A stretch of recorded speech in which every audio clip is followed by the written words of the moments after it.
Bueno, y se lo hemos estado contando, cientos de vehículos ya salieron de la capital y de otros puntos del país para estas fiestas patrias de casi una semana. Se proyectan más de 2 millones de viajes que, comparado al año pasado, aumentaron un 8,5%. ¿Cuáles son los destinos preferidos? Bueno, para conversar sobre este y otros temas, estamos ya en el estudio con el ministro de Economía, Nicolás Grau. ¿Cómo está, ministro? Hola, Buenos Pamela. días, gracias por acompañarnos. Muy bien, muy entusiasmado con estas fiestas patrias que están comenzando. Por supuesto, me gustaría partir por hacer un llamado a celebrar, pasarlo bien, pero cuidarse también, por de pronto no conducir cuando se ha bebido, que tal vez es la fuente más importante de accidentes. Creo que si todos hacemos un esfuerzo grande, podemos, además de tener unas fiestas patrias bonitas en familia, que no tengamos ninguna mala noticia que lamentar. Sí, es importante reforzar ese llamado porque muchas veces la gente dice, no importa, si no pasa nada, me voy lentito. Es verdad. No, pues, hay que ser bien estricto, y quienes estamos más acompañados, si vemos que alguien tomó y vamos a manejar, yo creo que el buen amigo o la buena amiga le tiene que decir que no tiene que manejar.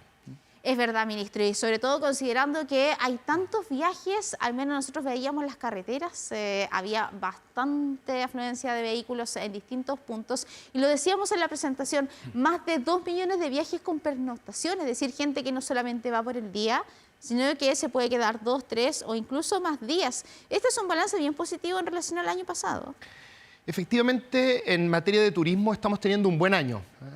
Voy a partir por esta situación más coyuntural que tiene que ver con la celebración de las fiestas patrias, y después dar una mirada un poco más general de cómo ha sido este año en materia de cifras.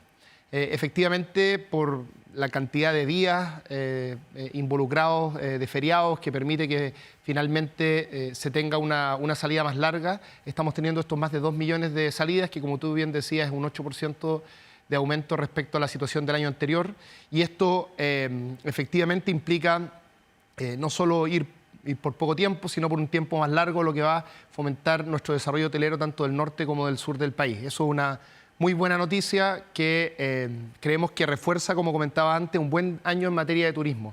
Este año 2024 logramos pasar el nivel de turismo internacional, es decir, de personas que nos visitan desde el extranjero, que habíamos logrado tener el año 2019, que había sido el año más alto. Esto es muy importante porque Chile, cuando nosotros llegamos al gobierno, esto a mucha gente se lo ha olvidado, pero seguíamos con políticas sanitarias asociadas al COVID que habían significado que nuestro país saliera de estas medidas un poco más tarde de lo que salieron otros países de la región. Entonces, cuando ellos empezaron a recuperar en materia de turismo, nosotros fuimos algo rezagados.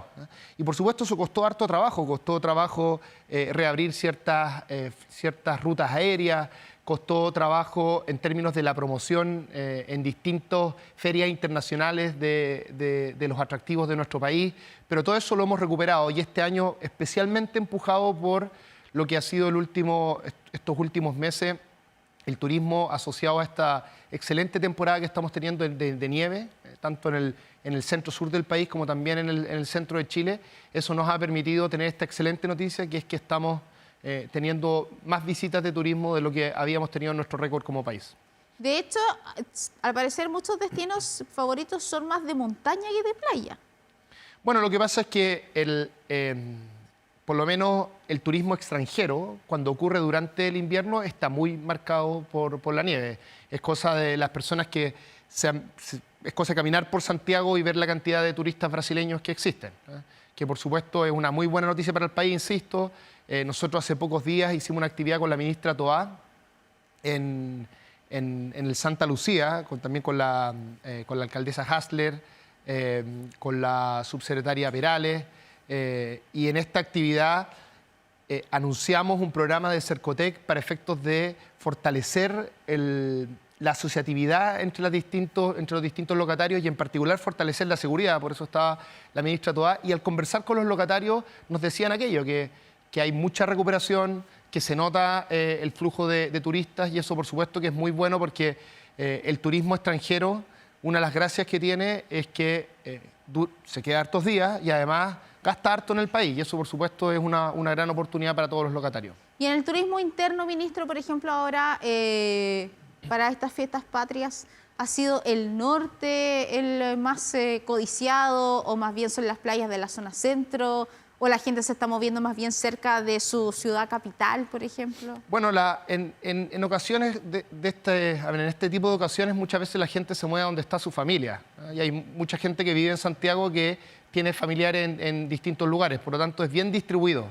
Y a mí no me gustaría decir un lugar en particular porque eso claro, una siempre región en particular. Como ministro de Economía y Turismo puede implicar ciertos riesgos y mirar en menos alguna región, pero ha sido bien distribuido. Efectivamente hay un flujo importante hacia el balneario de la zona central, hacia el sur, que la gente va a ver a sus familiares, y también hacia algunos lugares más cercanos del norte. Bueno, Calama era bien cotizado también. Pero como tú bien decías con anterioridad, estos meses la particularidad que han tenido es el turismo montaña. Eso es lo que realmente ha hecho una diferencia fundamental durante todos los meses de invierno. Claro, todavía queda, porque muchos pueden decir, bueno, pero sé que en Santiago hace calor, pero ocurre que Santiago no es Chile.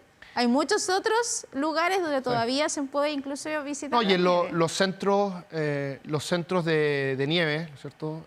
Para hacer esquí y otros deportes asociados a la montaña, han dicho que al menos van a estar abiertos hasta octubre. Ha sido una temporada muy positiva en términos de nieve, por tanto hay mucho espacio todavía, y también hago una invitación a que también las personas que vivamos en Santiago podamos aprovechar de esas lindas oportunidades que tenemos como país y que hacen que nuestro país sea tan codiciado por los turistas extranjeros. Sí, es precioso, la verdad. Mucha gente que no tiene la oportunidad quizás de subir, pero incluso hay hasta servicios de van, porque mucha gente dice que yo no tengo auto, ¿cómo voy a ir?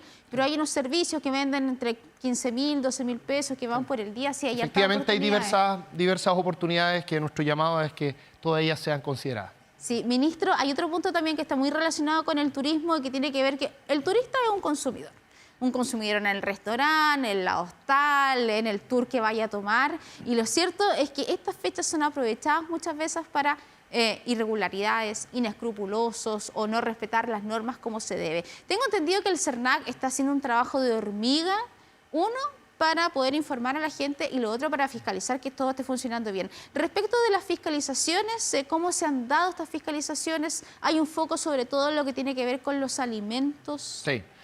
Bueno, el primero, un llamado aquí bien importante. Como consumidores tenemos un deber de consumir en los espacios formales. Una de las cosas que más me comentan cuando recorro el país, principalmente los locatarios más pequeños, es que muchas veces sienten esa competencia desigual que existe con el comercio informal.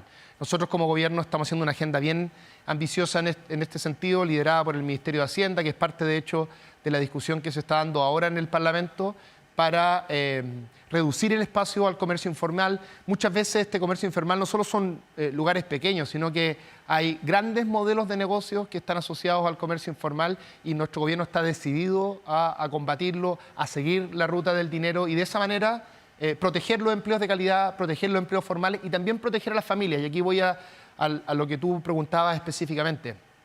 Efectivamente, el CERNAC está teniendo un rol de fiscalización desplegado en todo el país, concentrándose en los alimentos que son especialmente preferidos durante estos días, por ejemplo la carne, y por supuesto además preocupándose, algo que también nos han dicho otras veces, también preocupándose de ver estos espacios de comercio informal. Algunas veces alguna gente del comercio establecido nos dice que sienten que el CERNAC solo lo fiscaliza a ellos, y en cambio afuera, digamos, está ocurriendo todo sin ninguna revisión de lo que ya está pasando. Y el CERNAC está tomando ese tema y está preocupándose de todas las dimensiones del consumo. Pero entonces, en resumen, nuestro llamado es a concentrarse, ¿no es cierto?, asistir a los lugares formales, y por supuesto, por nuestro lado, como gobierno y como Estado, nosotros haremos parte de nuestra pega y fiscalizaremos para proteger a la población. Bueno, está también el factor reclamo. La gente a veces no sabe qué hacer, cómo reclamar, porque usted hablaba de la carne, que es lo más comprado para el 18, y a veces pasa que a la gente la engañan, le venden otro trozo, la gente se da cuenta cuando llega a la casa, o quizás la persona que fue a comprar no era tan avesada en el tema carne, y llega el experto asador y le dice, oye, esto no corresponde. Imagino que también están todos abiertos los canales de denuncia. ¿Qué hacer cuando yo siento que no fui respetado como consumidor? A ver, la ley de derechos del consumidor es bien clara en estas materias y efectivamente el CERNAC tiene un rol en el cumplimiento de esta ley. Todas las personas pueden hacer reclamos a través de la página del CERNAC y una vez que llega un reclamo de esta naturaleza, el CERNAC se contacta con el local que está siendo objeto de ese reclamo y busca justamente que esta violación a la ley de derecho del consumidor pueda ser reparada. Ahora, en esto, Pamela, quiero ser bien claro, porque esto está relacionado más con una agenda legislativa nuestra. Lamentablemente, en la actualidad, dado la legislación actual, si el CERNAC recibe un reclamo, pensemos un reclamo de algo un poco más amplio, ni siquiera de fiestas patrias. Imagínate que tú compras una lavadora, esa lavadora sale con un desperfecto. Tú reclamas al CERNAC, el CERNAC le escribe a la tienda que te vendió eso con un desperfecto. Si la tienda se allana y busca una solución, que de acuerdo a la ley del consumidor debiera ser reemplazar la lavadora por una nueva o bien devolverte el dinero, eso es lo que debieran hacer, no mandarte a alguna persona que lo repare y cosas de ese tipo, eso no corresponde, lo que corresponde es que o te devuelvan el dinero o te den una nueva en el fondo. Pero si eso no ocurre, el problema que existe en la actualidad es que el consumidor lo único que le queda es ir a demandar al juzgado de policía local. Y eso es lo que estamos cambiando en un proyecto de ley que actualmente estamos tramitando en la Cámara de Diputados y Diputadas, que lo que hace es que en caso que la tienda no responda de manera adecuada al reclamo del consumidor, es el CERNAC el que toma el procedimiento y es el CERNAC el que define la sanción. Por supuesto, después las empresas pueden recurrir a los tribunales si no están de acuerdo con esa sanción, pero esto de alguna forma libera al consumidor de la responsabilidad de tener que ir a un juzgado para hacer valer sus derechos, lo que no tiene ningún sentido. Porque cuando uno no es respetado en sus derechos del consumidor, por supuesto que no tiene ni tiempo, ni los recursos, ni los conocimientos para ir a un juzgado de policía local y poder defenderse. Entonces aquí es bien importante que el CERNAC tenga músculos, tenga fuerza, tenga la capacidad de defender realmente a los consumidores, y ese es un proyecto de ley que estamos tramitando. Solo para darte una magnitud de esto, al año hay entre 250.000 y 300.000 reclamos de consumidores que no son debidamente respondidos, es decir, en total hay unos 600.000, la mitad de ellos son debidamente respondidos, donde las empresas actúan bien de acuerdo a lo que señala la ley del consumidor, y la mitad de ellos, 250.000, 300.000, dependiendo del año, no son bien respondidos, es decir, tenemos 300.000 personas que todos los años, eventualmente, sus derechos del consumidor están siendo pasados a llevar, y como el único camino que se le ofrece a estas personas es ir al juzgado de policía local, por supuesto que finalmente no son bien defendidos sus derechos. Así que este es un proyecto de ley muy importante que ya aprobamos en general en la Cámara de Diputados y Diputadas y que yo espero podamos retomar ahora en noviembre en la Comisión de Economía, empezar a discutirlo en particular y de esa manera podamos defender con el CERNAC y con fuerza a estas 300.000 personas que anualmente no están siendo debidamente defendidas. Sí, porque muchas veces, ministro, por ejemplo, llevándolo al 18 también, pero a veces se hacen, por ejemplo, no sé, fiestas masivas o qué sé yo, y se cancelan y la gente reclama y no le devuelven nunca la plata. Y la gente queda ahí desprotegida, porque finalmente no se puede. La única opción finalmente es presentar estas demandas colectivas, que es la herramienta que ha hecho el CERNAC en el último tiempo. Ahora, ahí hay una distinción importante que hacer, Pamela. Yo diría que la desprotección está principalmente en estos reclamos individuales, como el ejemplo que tú dabas. Claro, pero se ha hablado de la demanda colectiva, que a veces es la opción. Lo que pasa es que en el caso de la demanda colectiva, el CERNAC tiene un poco más de herramientas, porque en ese caso, y tú bien lo decías, lo que puede hacer el CERNAC es que puede representar a los consumidores en una demanda colectiva. Acabamos de conocer hace pocos días el triunfo del CERNAC en una demanda contra la empresa Enel por hechos que ocurrieron en el 2021, que va a implicar que se le va a compensar a las y los consumidores que sufrieron eso en su minuto. Y además, el CERNAC tiene otra herramienta que ha ejercido con mucho éxito su director, Andrés Herrera, estos últimos días, esto en coordinación con el ministro Pardo, en que producto de estos apagones que fueron inaceptablemente largos hace pocas semanas, la facultad que tiene el CERNAC es que puede ofrecerles a las empresas un procedimiento voluntario colectivo, que la gracia que tiene es que tú negocias muy rápido una solución en beneficio de los consumidores, y si esa solución no es satisfactoria, y en esto el CERNAC está coordinado con los alcaldes, con el gobernador Orrego, si no es satisfactoria para el CERNAC y para las personas que se hacen parte de este procedimiento voluntario colectivo, el CERNAC tiene el derecho entonces de demandar a la empresa. Entonces, ¿cuál es la gracia de este mecanismo? Es que sobre la base de la amenaza de esa demanda, el SECNAC tiene suficiente fuerza para negociar bien y con firmeza, representando los derechos del consumidor en un procedimiento voluntario colectivo, que la gracia que tiene es que es más rápido y que en unos 6 meses puede permitir que los consumidores reciban las compensaciones que merecen dado lo que señala la ley del consumidor. Entonces, en materia colectiva, el SECNAC tiene más fuerza y en eso uno siempre tiene que reconocer que hubo avances en legislaciones posteriores. La desprotección fundamental está en materia de causas individuales, donde a los consumidores se les está pidiendo algo imposible, impracticable, que es que vayan a los juzgados de policía local, y eso es lo que vamos a resolver como gobierno. Sí, eso es importante, ministro. Sí, por eso yo decía indefensión, pero individual. Exactamente. No y tú justamente comentabas los casos que hemos visto en el último tiempo, en que el SECNAC ha mostrado su fuerza en materia de las demandas colectivas. Sí, ministro, todo lo que yo le consultaba respecto del SECNAC comenzó con la fiscalización de la carne. Y una consulta que tiene que ver con los precios de las carnes. No sé si usted tiene información al respecto de cuánto han variado. Hay grandes diferencias, por ejemplo, entre supermercados o las carnicerías, o más bien se ha mantenido estable.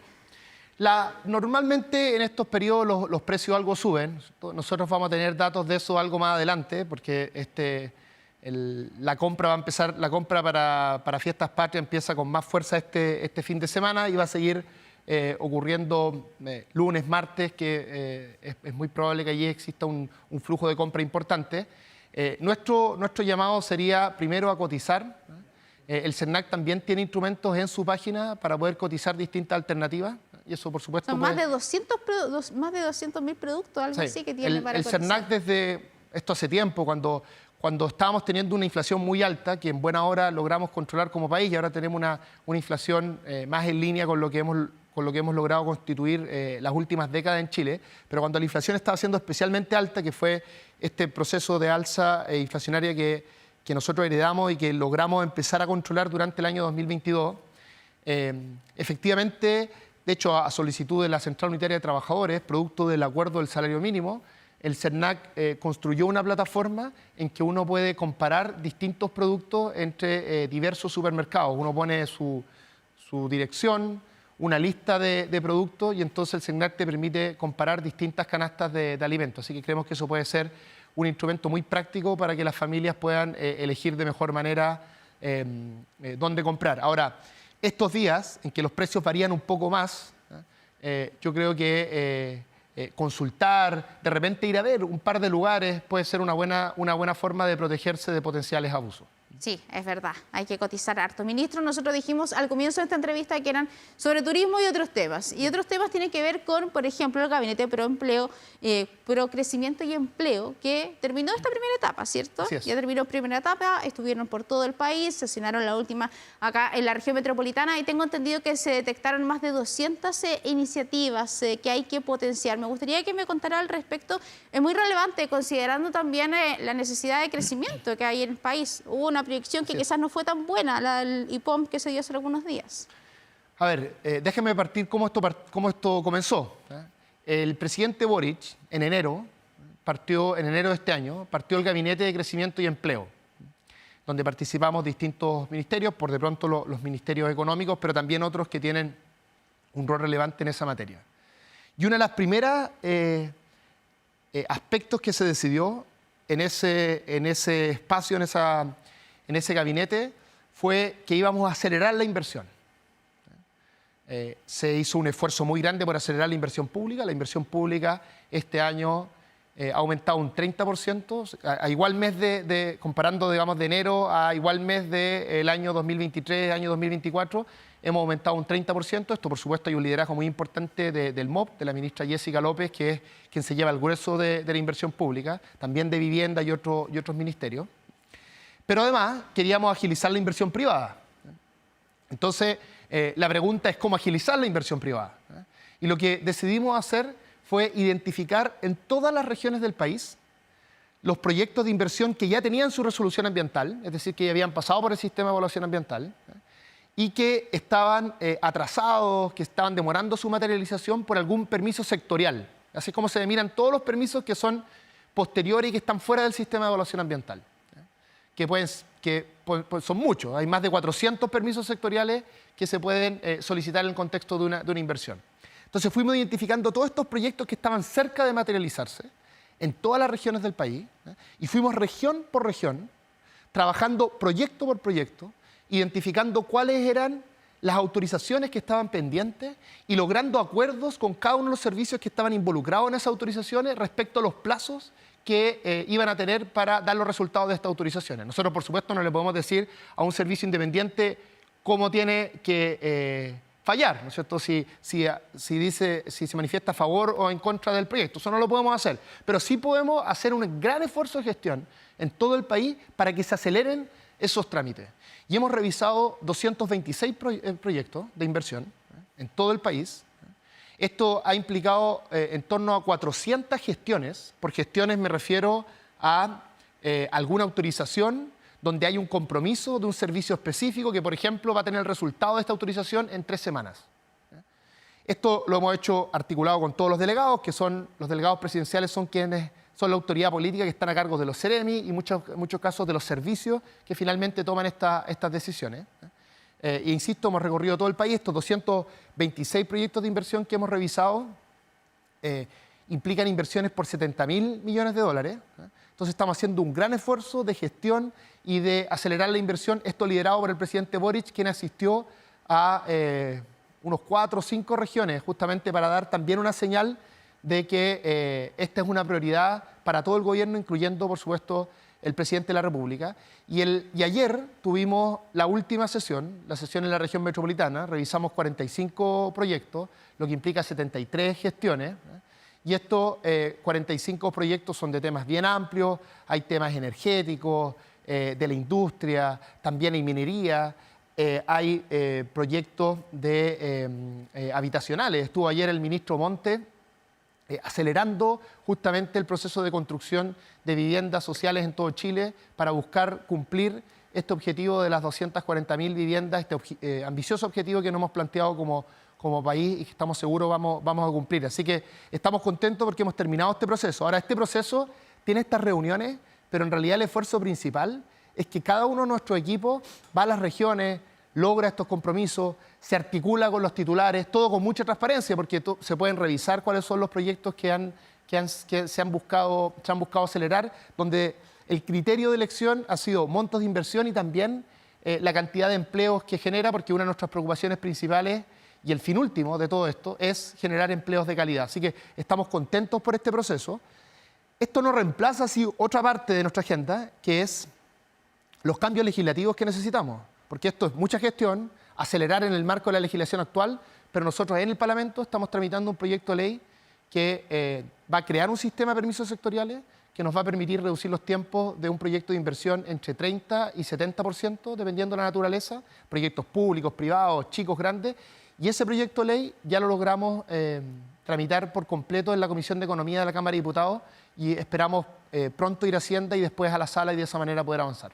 Muy bien, el ministro de Economía, Nicolás Grau, muchas gracias por conversar con nosotros esta mañana. Muchas gracias, Pamela, y repito el llamado a pasarlo muy bien en las fiestas patrias, compartir con la familia, pero cuidarse, porque es muy triste que todos los años, después de pasarlo bien, algunas familias queden en una situación compleja, triste por algún accidente. Así que a cuidarnos entre todos y a pasarlo muy bien celebrando las fiestas patrias de este país que tanto queremos. Muy bien, ministro, muchas gracias, que tenga lindas Muchas gracias, fiestas. Pamela.